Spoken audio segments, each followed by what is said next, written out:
Terimalah glory dari seluruh keluarga saat teduh. Kau satu-satunya penolong kami yang sungguh. Yesus, tiada yang sepertimu. Ajari kami hari ini ya Guru, Maha Guru, teach us. Teach us how to believe in you. Ajari kami untuk percaya, menyembah, dan ajari kami untuk dengar-dengaran denganmu. Sampaikan sabdamu, sembunyikan hambamu di balik salib, kayu salib yang kasar itu. Sembunyikan aku. Dalam nama Yesus. Amin. Haleluya. Puji Tuhan. Mari kita sama-sama mengambil catatan dan Alkitab yang sudah kita persiapkan. Kita akan belajar firman Tuhan hari ini. Saya berikan judul, Anda catat ya, pelajaran berharga dari Ishak untuk kita. Ya, ini Bapak Ishak, putranya Abraham, papanya Esau Yakub. Pelajaran berharga dari Ishak untuk kita. Sadarkah kita bahwa kejadian-kejadian di Alkitab itu ditulis untuk pembelajaran kita, agar supaya kita diberkati. Jadi pengalaman hidup orang lain itu adalah guru, supaya kita sendiri nggak perlu melalui kesalahan mereka. Nah, kejadian di firman Tuhan semuanya itu betul-betul diceritakan gamblang. Benar salah mereka Tuhan tidak tutup-tutupi, Roh Kudus inspirasi. Supaya Anda dan saya jadi smart. Lebih tepatnya jadi berhikmat. Mari kita sekarang baca. Ini langsung cerita tentang Yakub ketika diberkati Ishak sebagai anak sulung. Yakub yang mencuri berkat dari si Esau itu. Tapi saya mau fokus ke Ishak. Pelajaran berharga apa yang kita bisa petik untuk hidup kita hari ini? Apa yang relevan sehari-hari? Ketika Ishak sudah tua, Kejadian 27 ya, saya udah beritahu belum tadi. Kejadian 27 ayat 1 ya. Ketika Ishak sudah tua dan matanya telah kabur, sehingga ia tidak dapat melihat lagi, dipanggilnyalah Esau, anak sulungnya, serta berkata kepadanya, "Anakku," saut Esau, "Ya Bapa." Berkatalah Ishak, "Lihat, aku sudah tua, aku tidak tahu bila hari kematianku. Maka sekarang, ambillah senjatamu, tabung panah dan busurmu. Pergilah ke padang, dan burulah bagiku seekor binatang. Olahlah bagiku makanan yang enak, seperti yang kugemari. Sesudah itu bawalah kepadaku, supaya ku makan, agar aku memberkati engkau sebelum aku mati." Ini kan harusnya bagus ya, Papa yang peduli. Tapi kalau Anda dan saya teliti, di sini ada sebuah kesalahan besar yang Ishak hampir lakukan, yaitu memberikan berkat kepada orang yang Tuhan bilang dia bukanlah pewaris berkat itu.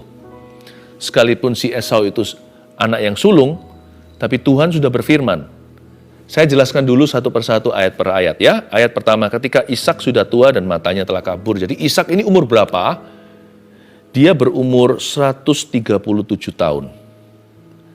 Ketika kejadian ini terjadi. Ketika Ishak sudah tua dan matanya telah kabur. Saya bisa mengerti. Kalau orang itu sudah tua, lanjut sekali usianya, jangankan 137. Umur 80 aja pendengaran mulai berkurang atau mata mulai kabur. Ini sudah lebih dari 100 tahun. Jadi Ishak ini hidup sampai umur 180. Sejarah mencatat dan Alkitab juga menuliskannya. Dari 137 ke 180, dia masih hidup 43 tahun lagi setelah itu. Jadi kejadian ini sebenarnya bukan pada saat dia hampir mati. Dia masih hidup lagi cukup lama setelahnya. Tapi dia nggak bisa resiko, karena dia sudah tua. Kalau sudah umur segitu, kapan saja. Zaman dulu orang hidup lebih lama. Zaman itu ya. Tapi meskipun demikian, mereka juga nggak pernah dapat kepastian kapan akan dipanggil Tuhan. Panggil pulang ke rumah Bapa maksudnya. Ishak ini sudah tua, matanya sudah kabur. Tapi dia berkata di ayat 2, berkatalah Ishak, "Lihat, aku sudah tua. Aku tidak tahu bila hari kematianku." Menurut saya sih bijaksana. So far so good di dua ayat ini. Dia kepingin menata rumah tangganya. Ya. Dia mau tulis surat wasiat. He wanted to write his will. Ya. Dia mau settle affairs of his household. Dia mau mempersiapkan setelah kepergian. Menurut saya ini orang tua yang sangat bijaksana. So far so good sih. Malahan hari-hari ini kita itu nggak punya persiapan. Jangankan anak muda, seringkali kita tuduh orang muda itu nggak punya persiapan hidup. Siapa bilang? Orang tua kadang-kadang melakukan hal yang sama, serupa, atau lebih fatal. Kalau orang muda tidak mempersiapkan masa depan, kita yang semakin hari semakin tua tidak mempersiapkan keturunan. Kita tidak mempersiapkan orang-orang yang selanjutnya. Kita hidup untuk generasi kita. Saya jadi ingat Hizkia. Hizkia didatangi Yesaya. Nabi seperti ini pasti tidak disambut welcome. Kan kita suka sekali kalau kedatangan Nabi itu dapat nubuat atau nubuatan yang indah-indah. Tapi Nabi ini datang dan berkata, "Hei Raja, you akan meninggal dunia. Rapikan rumah tangga. Tolong settle your affairs. Urusan-urusan itu loh dibuat beres. Nanti kalau mati jadi kacau balau. Write your will atau tulis surat wasiat. Jadi semua orang jadi tahu, nggak tabrakan nanti di lapangan." Hizkia nangis kan, kita semua tahu ceritanya di Perjanjian Lama, di kitab Raja-Raja. Lalu dia menghadap tembok, mewek di depan Tuhan. Tapi Tuhan dengarkan, oh Tuhan itu cinta. Dikasih tambah 15 tahun hidupnya. Ya itu cerita lain kali, nanti saya akan bahas itu ya. Tapi intinya adalah, Tuhan itu baik. Memberitahu kepada seseorang sebelum dia mati, supaya nanti jangan yang terpongah-pongah. Pongah-pongah adalah generasi berikutnya. Atau nanti segala sesuatu ditinggalkan untuk orang yang tidak siap untuk hal itu. Jangan-jangan yang kita tinggalkan nanti hutang, piutang. Jangan-jangan yang kita tinggalkan adalah dosa. Berapa banyak orang seperti macan tutul mati meninggalkan tutulnya. Orang berdosa mati meninggalkan dosanya. Jangan sampai hidup bagi generasimu sendiri. Hari-hari ini saya mendapat rema waktu saya belajar soal Ishak yang sudah tua. Meskipun bukan pas mendekati kematian, dia masih hidup cukup lama. Dia nggak bisa resiko. Dia cepat-cepat tata rumah tangganya. Ini bijaksana. Ada sebuah rema yang saya dapatkan. Pelajaran berharga dari Ishak untuk kita. Baik yang muda maupun yang tua. Termasuk yang tua apalagi kita semua nih. Saya sih semakin hari semakin tua juga. Saya bukan before 30. Jadi semua harus saya pikirkan jauh hari. Untuk gereja, untuk keluarga, untuk orang lain. Ya. Nomor 1, ini rema itu. Tulislah ini. Rapikan urusan rumah tangga selagi bisa. Saya rasa Roh Kudus sedang berbicara kepada beberapa orang, atau tepatnya lebih kepada banyak orang. Beda-beda sih tiap orang aplikasinya, tetapi pokoknya rapikan rumah tangga Anda selagi bisa. Nggak tentu bicara soal tua loh ya. Kalau mau melayani Tuhan itu sekarang, jangan tunggu nanti stroke, lalu kita janji-janji dan berkata kalau Tuhan sembuhkan, aku akan melayani. No. Melayani kalau masih mampu. Mengasihi kalau masih ada waktu. Mengampuni selama masih diizinkan. Kita hidup di dalam pengampunan supaya nanti dosa kita pun diampuni oleh Tuhan kalau ketemu Tuhan suatu hari muka dengan muka. Ya. Tapi juga berarti rapikan urusan rumah tangga Anda selagi bisa. Sebuah rema untuk para ayah. Mungkin anak-anaknya masih kecil. Pikirkan jauh hari. Kadang-kadang kita ini lucu. Kita ngaku kalau kita ini kerja untuk anak. Kita persiapkan semua kecuali anaknya. Kok bisa ya? Kita orang-orang timur, itu kan orang-orang Asia, apalagi orang Indonesia, selalu mikir apa-apa untuk anak kan. Tapi lucunya, semua dipersiapkan seputar anak itu, tapi anak itu nggak pernah dipersiapkan, anak itu nggak pernah diajak bicara, anak itu nggak pernah dikasih wejangan, nggak pernah dikasih masukan, melulu hanya dikasih rotan. Atau bahkan lebih parah dari itu, diacuhkan. Semua di-prepare, tetapi yang inti malah diabaikan. Kalau Anda dan saya mau sungguh-sungguh mempersiapkan, rapikan rumah tangga kita selagi bisa, then to the point. Ayah-ayah harus mempersiapkan materinya. Lalu berikan blueprint atau gambar birunya. Kalau mau bikin rumah itu kan ada arsiteknya. Duduk sama anak-anaknya. Nggak bisa sekaligus langsung dalam sehari anak mengerti. Tapi konsisten. Ya kan? Ajak bicara sama mereka. Firman ini tertuju kepada orang tua dulu, kepada papa khususnya. Untuk mulai engage your children. Mulai perhatikan isi gelas emosi mereka. Beri pengetahuan yang tidak bisa didapatkan di sekolah. Tentang kehidupan. Duduk sama mereka. Mereka kalau ditanya besok mau sekolah apa, mereka nggak akan bisa menjawabnya. Makanya butuh Anda, meskipun keputusan di tangan mereka, Anda harus memberikan suggestion atau saran. Karena Anda yang paling kenal anak Anda dan Anda yang paling kenal dunia. Anak Anda tidak mengerti itu karena mereka belum di situ. Anda lah, papa mama adalah pengintai, dua pengintai ke tanah Kanaan yang Musa utus itu. Bahkan kalau single parent pun, atau tinggal satu saja ortu, Tuhan akan beserta. Beritahu sama mereka, kayaknya ini cocok untukmu nak, ini kayaknya tidak, tapi terserah kamu, tapi pokoknya begini. Anak butuh jamahan pribadi. Seperti Daud yang mempersiapkan bahan untuk Salomo, dia nggak berhenti di bahan loh. Kalau Anda baca di kitab Raja-Raja sekali lagi, itu kaya sekali pewahyuan. Daud setelah memberikan, dia kasih blueprintnya kepada Salomo, bahkan Salomo bukan anak sulungnya. Salomo diberitahu begini, nanti kamu bangun ya, bait suci itu begini, arahnya kemana dan sebagainya. Salomo tinggal bangun saja. Bukan berarti jadi yes man, hanya menjalankan perintah, enggak. Itu kemitraan ayah atau papa dan anak atau putranya. Tapi Salomo sudah dikasih gambar birunya. Enggak hanya itu, kalau Anda lihat, sebelum Daud meninggal dunia di ranjang kematiannya, atau ranjang, bukan pesakitan ya, karena Daud nggak sakit, tapi hanya sakit tua, atau ya sudah meninggal dunia karena lanjut usia. Daud di ranjang kematiannya, bisikan ke Salomo, beritahu, si A itu gini ya, si B gini, kamu handle-nya begitu. Kalau kamu menanggulangi yang masalah ini, caranya tidak lain, harus dengan cara demikian, diberitahu satu persatu. Rema buat ayah, Anda untuk mulai rapikan urusan rumah tangga. Tapi Pastor Philip, kematian itu tabu, kita tidak bicarakan. Iya, siapa bilang Anda di ambang kematian? Ishak ini, sekalipun matanya telah kabur, seberapa kabur kan nggak ditulis di sini. Dia itu masih umur 137, masih. Karena dia nanti hidup sampai 180. Dari sini ke situ masih ada 43 tahun lagi. Cukup lama loh, 43 birthdays. Atau 43 kali happy birthday to you. Tapi nggak bisa resiko. Harus rapi tuh rumah tangga. Untuk ibu juga sama. Mama nih, mama punya jamahan pribadi yang berbeda dengan ayah. Seorang ibu itu jadilah seperti mamanya Lemuel. Mama Lemuel Raja Masa. Kalau Anda mengira Amsal ditulis Salomo semua, salah. Saya nggak tahu si Lemuel itu siapa, apakah nama samaran Salomo atau enggak, pokoknya itu nama lain. Amsal 31 termasuk di dalamnya itu loh, pujian pada istri yang cakap, ya kan? Wanita yang cakap, wanita yang takut akan Tuhan itu seperti permata. Itu ditulis oleh seorang mama untuk anaknya, atau wejangan seorang ibu kepada putranya.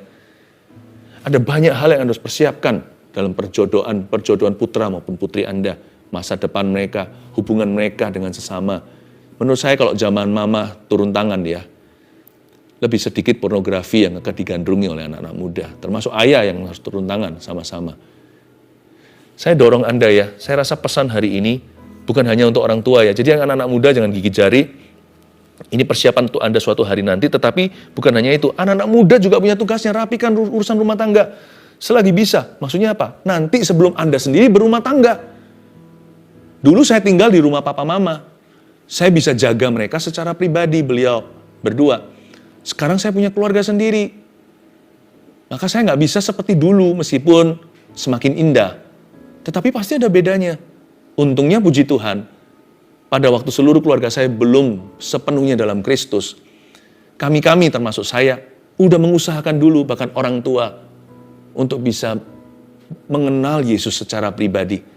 Lebih dekat, saya masih ingat kok, saya sempat bicara sama mama saya yang tercinta, untuk kita lebih giat membaca firman Tuhan, karena mama sudah Kristen dari dulunya.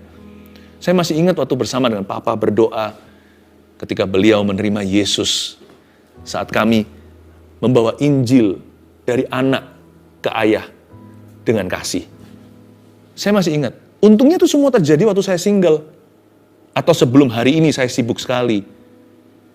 Nanti setelah itu semua berubah, musim berbeda. Waktu kemarau jangan cari panas.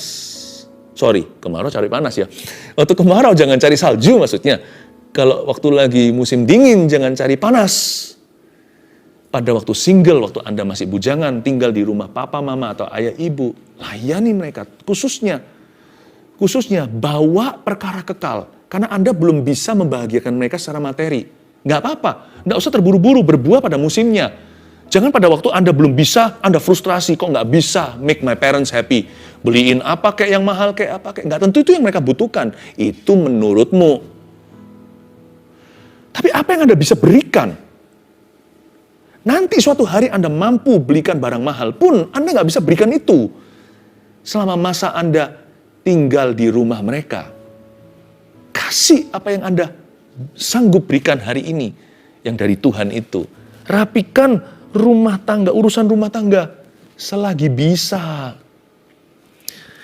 Nggak gitu, sebanyak orang itu hidup hanya untuk masa depan gitu loh. Oh, mimpinya. Tapi yang sekarang diabaikan. Seperti saya katakan tadi, seputar anak disiapkan. Anaknya sendiri nggak peduli. Mudah-mudahan nanti. Atau orang hidup di masa lalu, itu lebih payah lagi. Dia nggak bisa lihat masa kini, masa depan. Dia terus menyesali. Orang seperti itu nggak bisa maju. Tapi Tuhan mau Anda hidup di masa kini, dan melihat masa depanmu. What should you prepare? Apa yang harus Anda persiapkan? Beberapa orang perlu kembali sekolah. Kalau masih bisa. You prepare. Let's prepare not only. You know, some people say, ada beberapa orang yang pernah berkata gini, saya sih siap mati. Ketika kenal Yesus sudah siap meninggal setiap saat saja. Jangan cepat-cepat, tetapi kita siap segala waktu. Mengapa? Karena dalam Kristus hidup adalah Kristus, mati adalah keuntungan. Tapi banyak orang nggak siap loh untuk masa tua.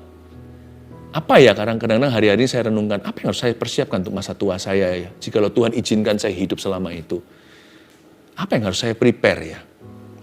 Saya ingin sekali memprovokasi dengan cara yang baik. Pikiran-pikiran yang Anda pendam atau selama ini Anda anggap tidak penting. Karena Tuhan ingin memberi Anda masa depan penuh pengharapan, maka masa kini harus penuh persiapan. Tangkap itu. Nah, kita sekarang lihat ayat yang ketiga. Maka sekarang ambillah senjatamu, tabung panah dan busurmu, pergilah ke padang dan burulah bagiku seekor binatang. Olahlah bagiku makanan yang enak seperti yang kugemari. Sesudah itu bawalah kepadaku supaya ku makan, agar aku memberkati engkau sebelum aku mati. Nah, disinilah kesalahan. Ayat 3, biasalah instruksi kepada Esau yang suka berburu. Ayo ambil senjatamu, tangkaplah hewan hutan, lalu nanti masakkan dengan cara yang aku paling suka. Mau kare kek, atau pakai, nggak tahulah bumbu apa yang dia suka. Supaya aku makan. Nah, di sini kesalahannya. Agar aku memberkati engkau sebelum aku mati. Pastor Philip, apa salahnya sih memberkati? Karena Ishak memberkati sesuatu yang merupakan sebuah kelancangan. Dan dia tahu. Nah, saya harus buka cerita ini. Karena Alkitab tidak silent. Alkitab itu tidak diam dan menutupi. Bahkan Daud salah sama Batsheba pun dibuka di dalam firman. Ishak juga sama. Dia hendak melakukan sesuatu yang Tuhan bilang jangan. Dia melanggar tatanan. Tulis dulu poin nomor 2. Jangan menentang kehendak Tuhan yang dinyatakan. Nah, Ishak hampir melakukan itu atau sedang melakukan yang demikian. Tapi Tuhan mengalahkan dia. Atau lebih tepatnya Tuhan menggagalkan plannya. Mengapa? Karena Tuhan pernah bicara ketika dua anak yang namanya anak kembar itu Esau dan Yakub di dalam kandungan Ribka, kan mereka bertolak-tolakan. Saya nggak tahu apa yang dirasakan oleh seorang mama. Pokoknya gejolak luar biasa sampai-sampai Ribka berkata, kalau begini aku nggak mau hidup. Buat apa aku hidup? Karena bayi di dalamnya itu dua-dua bertolak-tolakan. Lalu mereka, dikatakan di pasal sebelumnya, 2 pasal sebelumnya, tepatnya pasal 25, mereka itu berdoa kepada Tuhan, Ribka. Tapi kalau Ribka doa ya pasti Ishak juga berdoa. Wong Ishak lah yang mendoakan agar Ribka itu mengandung kok. Lalu diberi Tuhan twins atau diberikan anak kembar. Nah, ketika mereka berdoa meminta petunjuk Tuhan, datanglah firman Tuhan. 25, Kejadian 25, ayat 23, nggak usah dibuka, nanti buka sendiri. Kira-kira begini bunyinya. Tuhan berfirman, di dalam kandunganmu itu, di dalam rahimmu, ada 2 bangsa. 2 suku bangsa akan berpencar dari sana. Satu suku bangsa akan lebih kuat daripada suku bangsa yang lainnya, dan yang tua akan menjadi hamba yang lebih muda. Udah jelas dari awal. Sebelum Yakub maupun Esau, dua-duanya bisa berbuat baik atau berbuat jahat. Tuhan sudah menentukan, nanti hak kesulungan itu bukan by usia. Hak kesulungan itu by pilihan. Dan pilihan Tuhan jatuh kepada Yakub, sebelum dikasih nama Yakub, Anak itu, tapi pilihan Tuhan jatuh kepada yang muda yang akan menjadi tuan terhadap yang tua. Suku yang satu ini akan lebih kuat dari suku satunya. Lalu keluarlah Esau, gitu. Sebagai bayi kemerah-merahan, makanya dikasih nama Esau. Waktu Yakub keluar, pegang tumit kokonya. Makanya dikasih nama Yakub. Masa Ishak nggak tahu? Saya aja mencatat, saya sebagai orang yang tidak sekenal Tuhan seperti Bapak Abraham, Ishak, Yakub aja, saya aja mencatat apa yang Tuhan katakan dalam hidup saya. Bukan hanya di memori, saya catat beneran. Tanggal berapa Tuhan ngomong apa sama saya. Apa yang dinyatakan, saya nggak akan sia-siakan. Karena saya tahu Tuhan minute atau Tuhan serius dengan itu. Dan Tuhan udah menyatakan sama Ishak, dia tahu kok. Dia tahu. Tapi dia mau menentang kehendak Tuhan. Siapa tahu Tuhan berubah pikiran. Dia mencoba melawan takdir yang dinyatakan. Bukan berarti saya percaya takdir lalu kita nggak berbuat apa-apa, bukan. Tetapi ini jelas-jelas Tuhan udah menyatakannya kepada mereka berdua, suami istri. Belum lagi si Esau itu sudah kelihatan nampak, bukanlah orang pilihan. Mau tahu kenapa? Karena Esau mengambil 2 perempuan Kanaan sebagai istrinya. Bukankah Ishak sendiri mengerti bagaimana Abraham mengusahakan jodohnya, yaitu Ribka? Itu Abraham kirim hambanya yang paling tua, yang paling dipercaya di seluruh rumah tangganya untuk pergi ke rumah kampung halamannya untuk cari seorang istri dengan wanti-wanti, dengan sebuah peringatan keras, jangan membawa Ishak kembali ke situ, dan dengan peringatan lebih keras lagi, jangan ambil perempuan Kanaan. Mengapa kok perempuan Kanaan nggak boleh? Karena mereka tidak seiman, gitulah ya bahasa simpelnya. Dan mereka itu punya value atau nilai yang duniawi yang beda sekali dengan umat pilihan Allah. Nggak bisalah minyak dan air itu bersatu. Ishak mendengar itu, tahu prosesnya. Abraham sangat-sangat anti, jangan sampai anaknya kawin salah. Kok sekarang dia lihat Esau ambil 2 lagi perempuan Kanaan, dan itu menjadi kepedihan hati papa mamanya, karena Alkitab mengatakan demikian di pasal sebelumnya. Masa dia nggak bisa lihat? Dia tahu jelas. 1 thing goes wrong, 2 thing goes wrong. 1 hal salah, 2 hal salah, 2, 3 hal salah. Bukan tanpa saksi kalau Tuhan itu memberi pewahyuan. Tapi dia menentang itu. Satu lagi bukti ya, kenapa dia menentang Tuhan adalah, dia diam-diam melakukan ini. Dia diam-diam beritahu sama Esau, kamu ambil senjatamu, coba kamu minimal dapat rabbit kek, atau mungkin dapat kijang atau apa, masakkan papa. Dibawa masuk ke kemah. Perkara begini ini perkara besar, sedangkan sunat saja di dalam kebudayaan Yahudi itu seperti dirayakan seluruh rumah tangga besarnya, apalagi jikalau putra mahkota. Itu betul-betul menjadi sebuah milestone atau sebuah titik, seperti orang itu punya bayi 1 bulan dirayakan atau bagi-bagi kue atau apa gitu ya, berapa kebudayaan kan begitu. Atau nanti Sweet 17 kalau di Amerika Sweet 16. Itu adalah sesuatu yang sangat penting. Kenapa dia diam-diam? Dia sungkan kali sama istrinya, karena sama-sama dapat pewahyuan, tapi satu mau diam-diam melanggar. Ini kurang mulia dari Bapak Ishak sebenarnya. Karena hal seperti ini harusnya seluruh keluarga punya urusan. Ini harusnya menjadi publik, diumumkan di dalam rumah tangganya. Tapi dia diam-diam. Dari sini saya tahu bahwa he knew in his heart this was the wrong thing to do. Dia tahu di dalam hatinya, ini adalah perkara yang salah. Tapi nggak fair kalau saya hanya tunjukkan kegagalan Ishak. Kita semua juga punya banyak kegagalan. Sekarang saya tunjukkan kehebatannya. Mengapa dia salah satu patriarchs atau salah satu daripada bapak-bapak Israel. Nah, saya sekarang ajak Anda melompat, ya. Ceritanya, singkat cerita ya, ini akhirnya terjadi drama luar biasa. Berkat itu tercuri dari Esau ke Yakub. Sekarang kita langsung melihat di ayat yang 30 sampai 33. Setelah Ishak selesai memberkati Yakub, oke? Dan baru saja Yakub keluar meninggalkan Ishak ayahnya, pulanglah Esau kakaknya dari berburu. Ia juga menyediakan makanan yang enak lalu membawanya kepada ayahnya. Katanya kepada ayahnya, "Bapa, bangunlah dan makan daging buruan masakan anakmu agar engkau memberkati aku." Tetapi kata Ishak, ayahnya kepadanya, "Siapakah engkau ini?" Sahutnya, "Akulah anakmu, anak sulungmu, Esau." Esau, Esau. Lalu terkejutlah Ishak dengan sangat, serta berkata, siapakah gerangan dia yang memburu binatang itu dan yang telah membawanya kepadaku? Lalu tadi siapa loh? Aku telah memakan semuanya sebelum engkau datang dan telah memberkati dia. Too late, terlambat, aku sudah mengucapkan berkat. Dan dia akan tetap orang yang diberkati. Garis bawahi kata, dan dia akan tetap orang yang diberkati. Ini mulianya Ishak. Tapi sebelumnya saya tunjukkan reaksinya. Ayat 33, lalu terkejutlah Ishak dengan sangat. Kata terkejutlah Ishak dengan sangat itu kalau disinetronkan, itu seperti jeng jeng begitu. Lalu sampai episode berikutnya, sampai orang gatal-gatal, ini gimana nih berikutnya? Itu dia trembling greatly. Bayangin orang seusia itu. Dia gemetar, mungkin berapa gelasnya berjatuhan. Aduh, siapa itu tadi? Mungkin beberapa mejanya terbalik. Lalu dia mungkin hampir jatuh, hampir saja terlempar dari sofanya. Mungkin begitu ya. Dia gemetar, trembling greatly.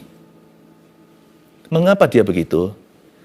Karena Tuhan menggagalkan rencananya. Jangan menentang kehendak Tuhan.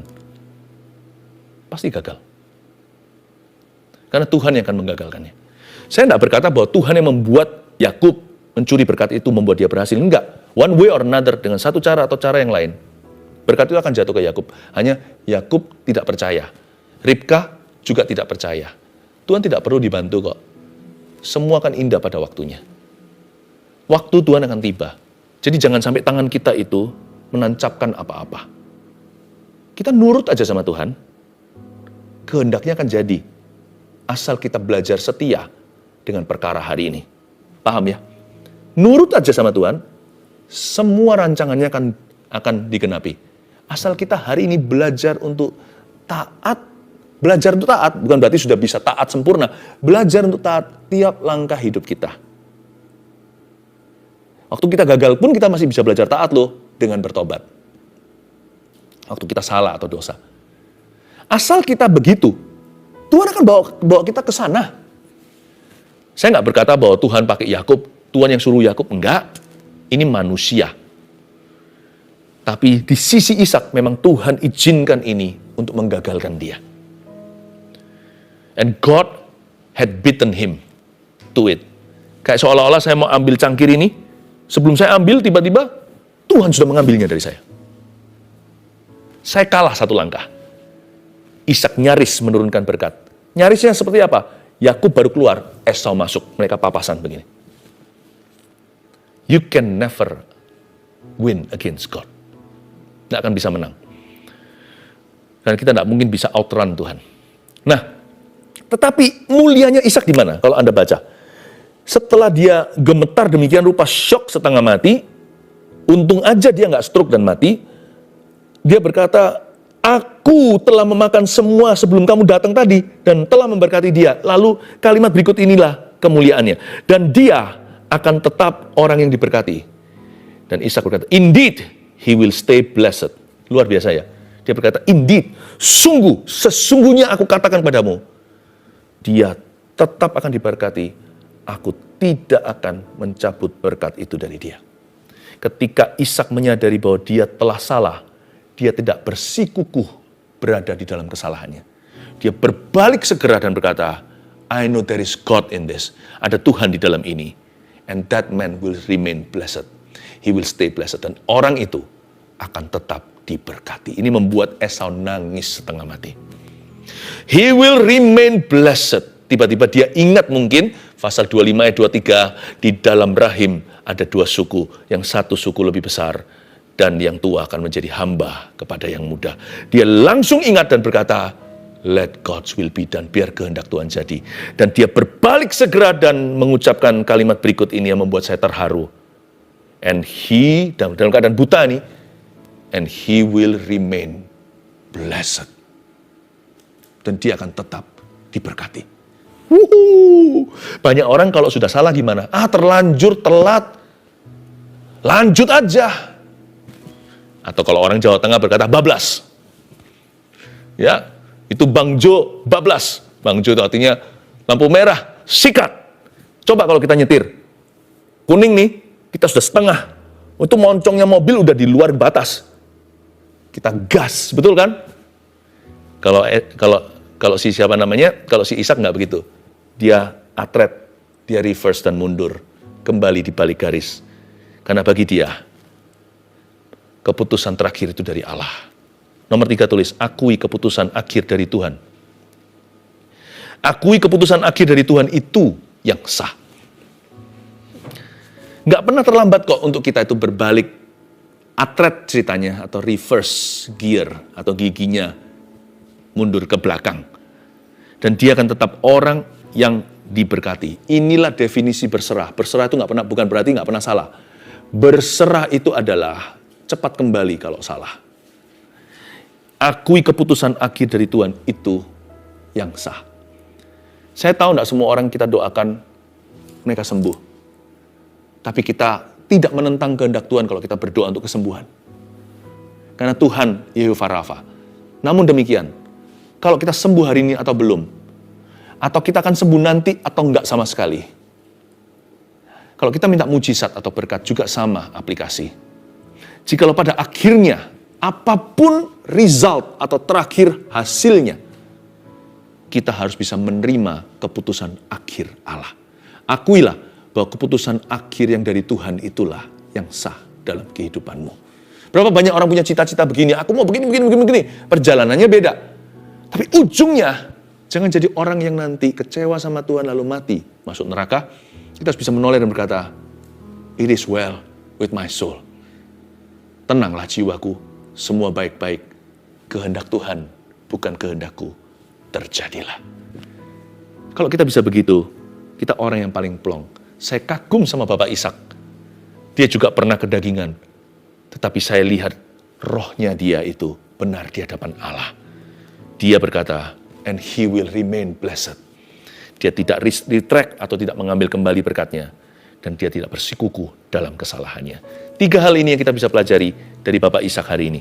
Terapkan dalam hidupanmu rema-rema dari Roh Kudus ini. 1, rapikan urusan rumah tangga selagi bisa. Oke? 2, jangan menentang kehendak Tuhan yang dinyatakan. Don't even think about it. Bahkan jangan dipikirkan. Jangan coba-coba ke arah situ. 3, akui keputusan akhir dari Tuhan itu yang sah.